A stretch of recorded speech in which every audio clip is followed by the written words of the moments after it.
capitalist. I love America. This is the greatest country in the world. I'm a military guy, so you know where I stand with guns. You know, when it comes down to taxes, I have very strong opinion on taxes, very strong opinions on family, values, principles.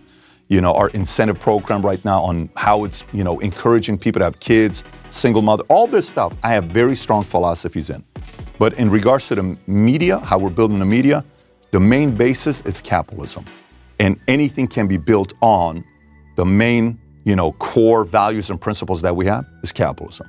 We believe you can go out there and build as big of a business or small of a business and make as much or as little money as you want to make, or you can be a supporter in the role of building Daily Wire. You can be a consultant, you can be an outsider, you can be a, you know, independent contractor, you can be an employee, you can be an executive, you can get a piece of the company eventually when it goes public or it sells, you get a check. There's so many ways within a capitalistic society to win. That's our core foundation, and obviously a bunch of different things comes with it. So one of the big issues you've been talking about, because you talk so much about capitalism in business, is the infiltration of ESG into business. And this is something that I think took a lot of conservatives by surprise over the course of the last 10 years. There's this belief system, at least when I was growing up, that there are certain institutions in the society that lean left. The universities lean left, the media lean left, Hollywood lean left, obviously. When it came to corporate America, the idea was you were going to go into business and then you were going to deal with the real world where you had to pay taxes and you had to make payroll, and this was going to make you conservative. And now, for a lot of conservatives, it feels like that's not what corporate America is. Corporate America has basically engaged in corporatism, where they're working hand in glove with members of the government in order to get special advantages. And then the other half of that deal is they have to promote left-wing viewpoints on everything from environmental to social. So how deep do you think the infiltration of ESG has been, and how dangerous is it? Oh, it's extremely deep. But the answer is they're not going to win. They're not going to win long term, because people are starting to get exposed to it and they're learning more about it. And even they're saying, hey, let me back off a little bit. You know, Larry thinks that ESG is being, you know, it's being bullied a little bit and people are not liking it. It's getting a black eye. And Elon Musk on the other end said the S stands for satanic. Or even, you know, Charlie Munger says, look, I love Larry Fink. I think he's a great guy, but I don't want Larry Fink as an emperor. I want him as a friend. I don't want him as an emperor. And Larry Fink kind of, you know, BlackRock, what they're trying to build. So here's the part where I have a problem with it is this guy, Larry, goes and majors in political science. He was not a money guy. He wanted to get into politics. That's his major. But then he learns how to make money because he's a numbers guy as well. Then he makes money. He loses his first $100 million. I think he's 36 years old. Then he comes back, learns a special skill. I think he teams up with Schwartzman. Eventually they make money. At one point they split because Schwartzman wanted to keep the whole company to themselves. You know, Fink wanted to give equity. We'll go our separate ways. And then Fink obviously turns BlackRock into a $10 trillion of assets under management. To put that in perspective, you know, only US and China have a bigger GDP. 10 trillion is a lot of money. Now, 10 trillion is not their money, it's money they're managing. So it's institutional money. $1 million from here, 18 million from here, 48 million from here, 32 million from here.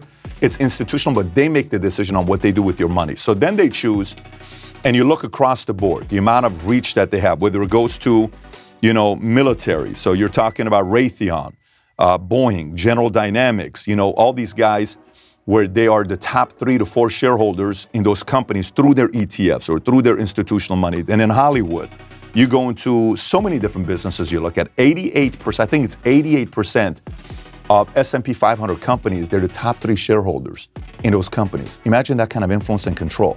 So now, if you're doing that, what influence do you have? Hey, we better not put that guy there because we're not going to get more money from them. We better not do this. And then you add George Soros, who Open Society Foundation he starts, and he's worth $7 billion, which I think he's given us $7 billion to his son, 38, 39-year-old son. And George Soros, over the years, last 30 years, he's given Open Society Foundation $32 billion is what he's given to them.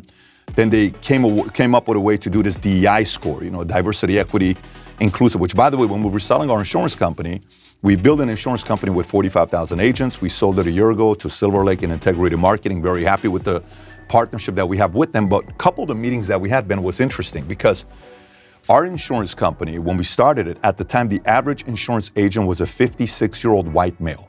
Okay, our company is, the average agent is a 34-year-old Hispanic female. It's a high volume recruiting company, and we targeted women, Hispanics, and younger audience through social media. We go in a meeting in Fort Worth, big family office, $21 billion. And they're sitting there saying, look, we are very interested in the company. We'd like to buy the company. I said, what's your main reason for wanting to buy the company? And he starts talking, well, listen, of course you guys have built a good business, the EBITDA is good, the profit margins are good, et cetera, et cetera. And it doesn't help that you guys have a very high DEI score, because we don't. We're 99% white. And if we get a company like yours in a marketplace, look at the way they're making the decision, not the decision of, this is a good EBITDA, we can grow this, we can, buy it for 13 times EBITDA, but we can sell it for 20 times EBITDA if we put it in the portfolio. So this is the part where DEI score, CEI score, corporate equity index, where a Philip Morris gets a higher rating on their ESG score than a Tesla with what Elon is doing. Now people are waking up and saying, this doesn't make sense. And in Hollywood now, where they're forgetting the fact that originally the reason why people went to Hollywood is because Hollywood was originally New Jersey under Thomas Edison. Most movies in America were being produced in Jersey through Thomas Edison, but Thomas Edison regulated the industry of motion pictures so much that the guy said, we're leaving Jersey. And they all went to Burbank, and they made Burbank and Glendale, Burbank and Hollywood, the hub to make movies. Great, you got away from the mess, you went over there. Now, the same thing is repeating itself where in Hollywood, if you want to be nominated for an Oscar, I'm sure you saw this, a third of your actors have to be part of the, underrepresented community, whether it's Black, whether it's Hispanic, whether it's disability, whether it's LGBTQ, whether it's American Indian with Native American, all this stuff. And even the editors, the cutters, all this stuff. So that means the last however many Oscar-winning movies, none of them would win today. This just doesn't make any sense today, what they're doing. So the more this hypocrisy keeps becoming public, the average person sits there and says, yeah, I don't buy this. This doesn't make any sense. So now McDonald's removes ESG off their website. Now all these companies are removing, and even BlackRock is no longer using the word ESG. And S&P 500 said we're no longer looking at the ESG score. It's not something we're looking at. 2-3 weeks ago they announced this. So common sense eventually prevails. So how much do you think that was all sort of the privilege of easy money? Meaning that for 20 years, you could basically borrow at no margin. I mean, you were borrowing at 2%, 3%. The Fed rate didn't exist. I mean, up until the last year, you were able to basically just take money for free. Yeah. And so that allows you to play all these sorts of stupid games. In a time when interest rates have tightened a fair bit, people are going to be a lot more careful with their money. Instead of looking just at, ESG or DEI scores, they're actually going to be looking at things like EBITDA, and you would hope that that'll have some impact. I'm on the board of a NASDAQ traded company, and one of the things that we have to certify is that a certain number of our board members are females or minorities or gay or whatever it is. But at a certain point, people are also going to realize, even at the NASDAQ, that, you're losing a lot of companies that otherwise would be doing great on your index fund that, can't make that cutoff. And when the money is hard to come by, it's a lot harder to start pushing these sort of empty principles to show your cocktail buddy friends that you're a really nice guy who believes all the right things. Yeah, again, it's not going to work. Bad policies have consequences. So California sitting there saying, well, here's what we're going to do in California. We're going to be doing this. We're going to be forcing everybody to take the vaccine. We're going to put masks on. We're going to be responsible. We're going to be shutting down restaurants. And DeSantis on this side is like, no, you're open. Disney World, you're open. So Disney World does well. Disneyland does bad. Bob Iger says, I'm getting off the board of helping Newsom. He was originally trying to help him. Then after Newsom made the announcement with all these parks being closed, he's like, I'm off your board. So Bob Iger's in the middle. Whether he's a Democrat, he's a registered Democrat, and he defends the democratic values. He's a smart guy to sit there and say the conservative values during COVID were better for business than the liberal values for COVID. And what happened in California, first time since 1851, they lose all these folks and they leave California to different states. I think the number one beneficiary was Texas, and then it was Nevada or whatever these states are. I think number 5 or 6 was Florida, because they're coming all the way over here. A lot of the New York and Jersey guys came here. But COVID was the best case study, if you think about it. COVID showed us what policies don't work. COVID showed us right now, Florida, they're targeting Governor DeSantis, and they're saying all these teachers don't feel safe teaching in the state of Florida. These anti-woke policies make me very uncomfortable. Well, guess what? Go to California. Newsom welcomes you. Go for it. So the parents that are in California right now are saying, no, we don't want more of these people to come. So the parents in California either have to protest, they have to stand up, they have to do a nationwide, statewide protest, which is take your kids out of school for one straight month and create different Zooms of parents who are teachers and do some kind of a homeschooling. And if you can do that in the state of California for a month straight, and then you can go to Sacramento protesting outside and do a big podcast and get all the eyeballs to Newsom, we're not leaving until you come and talk to us, and that gets bigger and bigger and bigger. Hey, what policies are you making changes to for the state of California? Or else 1 month, they're going to feel the pain. So it's getting to that point where these policies are being exposed. But going back to the question you're asking about easy money, what happened with this whole 128-month economic expansion? 0% interest rates, 0, 1%, 0.5%, fake money, print. Yeah, go finance, buy this house for nothing, buy that house for nothing, buy this, buy that, and let's keep investing, let's keep making money. It's fake money. It's not real money. The debt keeps increasing. This is not real money. And then the moment rates go up, right now the refinance market is at a 27-year low. 27-year low in refi. What kind of money are mortgage brokers making right now? The 7.2% 30-year fixed interest rate. They're not, right?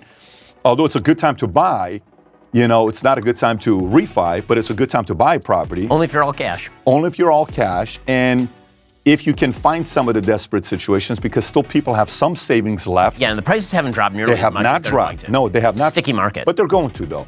Because once people run out of savings, then you have to make a desperate sale. Right. And when you make that desperate sale, it's going to be a different economy. So again, going back to it, you have to give them props. Like a guy asked me a question yesterday. He says, Pat, do you think they're going to do COVID shutdown 2.0 for the election for 2024? I said, if they can get away with it, of course they're going to do it. Well, what are you saying? I said, give props to your enemy for having better strategies than you. Give props to the enemy for doing things that you're not willing to do. I said, it's almost at a point right now where, you ever seen the movie American Gangster? Mm-hmm. The story about Frank Lucas? Yep. You know the scene where he's having breakfast with his brothers and his cousins, and he notices a guy that hasn't paid him the 10 points, and he goes out, say, hey, where's my money? He hasn't given it. I'm not going to give you the 10%. Then takes a gun, shoots him, comes back down, wipes his hands, puts $1 on the ground, opens the door, sits down, and starts having breakfast with his cousins, and as if nothing happened. It's as if they're doing that, and they're saying, what are you going to do about it? Do something about it. What are you going to do? You ain't going to do nothing about it, right? Well, what happened to Frank Lucas? He eventually got caught. You're not going to be able to do this forever. No bully gets away with it permanently. What a bully does that most people don't realize, you wake up the wrong kind of people. Here's what the wrong kind of people are. There are different kind of people. There are those that fight no matter what the season is. They're always going to fight. No, you can't do that. You can't do this. No way, this is not fair. That's that crowd, right? They're always doing that. But it's a small minority. It's not a big community. Then there's those that wake up because those guys inspired them to want to fight. So you inspire millions to want to fight, and they join your fight, right? Then there's those that are sitting there not doing anything, but then once the bully starts bullying the people that can no longer fight for themselves, then those guys wake up. You do not want to wake up those guys. They're waking up those guys. Those guys don't play around. Those guys are going to wake up and they're fighting each other. More and more people are coming together. Like we just had a conference last week with Tom Brady. We had it at the Vault Conference at the Diplomat. 3,000 people from 60 plus countries showed up from different industries. And we went through a 200-page manual on how to run a business, scale, raise money, all this stuff. It's purely an entrepreneurship audience that we have.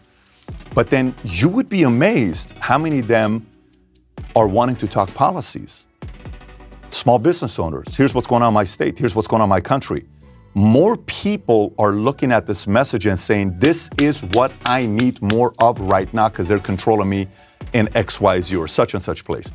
And you wake up those types of people and they find each other. We, the people, have a great track record. They win. But unfortunately, before they win, a lot of people get destroyed before they end up rising up and winning.